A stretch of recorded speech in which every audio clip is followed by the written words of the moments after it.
அவர்களுக்கு இந்த வேலையில் நன்றி கூறிக்கொள்கிறோம்.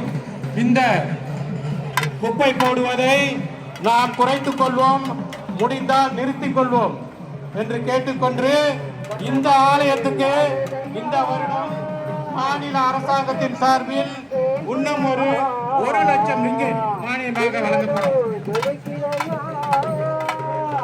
அதே வேளையில் இது முடிஞ்சு அடுத்து கம்பங்கப்பாயார் ஆலயத்துக்கு, சுப்பிரமணியன் ஆலயத்துக்கு போறேன்.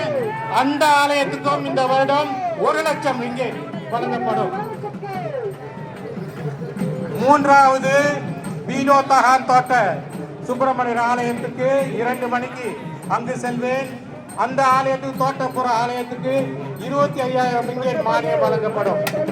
ஆக தைப்பூசத்தை முன்னிட்டு 2,25,000 ரிங்கிட் மானியம் இன்று வழங்கப்படும் என்று கூறி விடைபெறுகிறேன். நன்றி, வணக்கம்.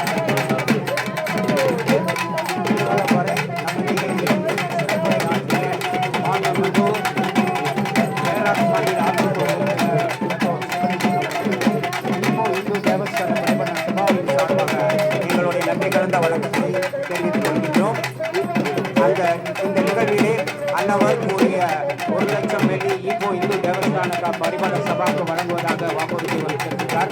அவர்களுக்கு பேராக் மாநில சார்பாக, பேராக் மாநில மந்திரி குசாரின் சார்பாக நன்றி கலந்த வணக்கத்தை தெரிவித்துக் கொண்டு இன்று நம்மிடையே இருந்திருக்கின்ற அனைத்து இப்போ இந்து தேவஸ்தான பரிபால சபாவின் சார்பாக நன்றி கலந்த வணக்கத்தை தெரிவித்துக் கொண்டு தொடர்ந்து பத்திரிகையாளர் சந்திப்பு கூட்டம் நடைபெறும்.